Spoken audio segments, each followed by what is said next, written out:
Yo tout le monde et bienvenue sur ma chaîne YouTube. Aujourd'hui je vais vous présenter le chef-d'œuvre qui est Violet Evergarden avec en plus de cela des informations sur une suite potentielle.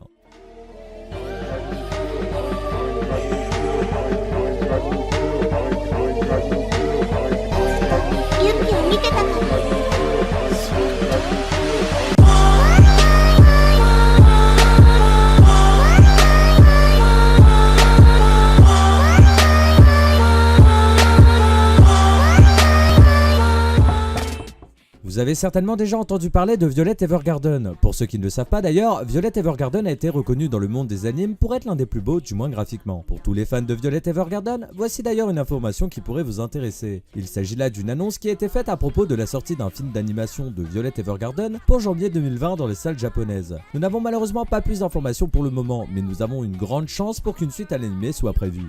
Pour tous ceux qui ne connaissent pas Violet Evergarden, voici une petite présentation rapide. La guerre opposant Leidenschaft-Reach à l'Empire Gardaric a finalement pris fin après 4 longues années de conflit. Violette, une jeune fille formée dans le seul but de détruire les lignes ennemies, est hospitalisée suite à une violente opération. Après avoir tout perdu, elle se raccroche au dernier mot du Major, son supérieur hiérarchique, mais sans comprendre leur signification. Se remettant peu à peu de ses blessures, Violette est adoptée par la famille Evergarden, mais ne se sentant pas à l'aise dans sa famille d'adoption, elle décide de commencer une nouvelle vie à CH Postal, une entreprise postale. Un jour, elle assiste par pur hasard au travail d'une poupée de souvenirs automatique. En gros, c'est une personne qui retranscrit les lettres et les sentiments d'autrui dans ses pensées. Et intéressée par ce métier, Violette va commencer à travailler en tant que poupée de souvenirs automatique, un métier qui va lui permettre d'aider ses clients et de comprendre les derniers mots de celui qu'elle aimait. Mon avis sur Violet Evergarden. Je vais vous le dire, j'ai adoré. Que ce soit dans les graphismes, le chara-design des personnages ou pour faire au plus simple, dans l'univers de Violet Evergarden, je suis resté tout au long à fond dedans. C'est juste sublime. En plus de cela, ils ont réussi à transformer un scénario au final assez simple en un chef-d'œuvre assez émouvant. Pour les flashbacks, personnellement j'en ai rien à redire. C'était plus ou moins au bon moment, puis ça permettait de garder une petite intrigue autour de Violet, ce qui n'est pas si mal. Quant au langage VF ou VOSTFR de Violet Evergarden, parce que oui j'ai vu les deux versions, eh bien à ma grande surprise, les deux ne me dérangeaient pas. Je veux dire par là que habitué à de mauvaises VF, eh bien je ne pensais pas qu'avec Violet Evergarden aurait pu être si bien faite. Mais bon, ils ont réussi à gérer cela et je les en félicite.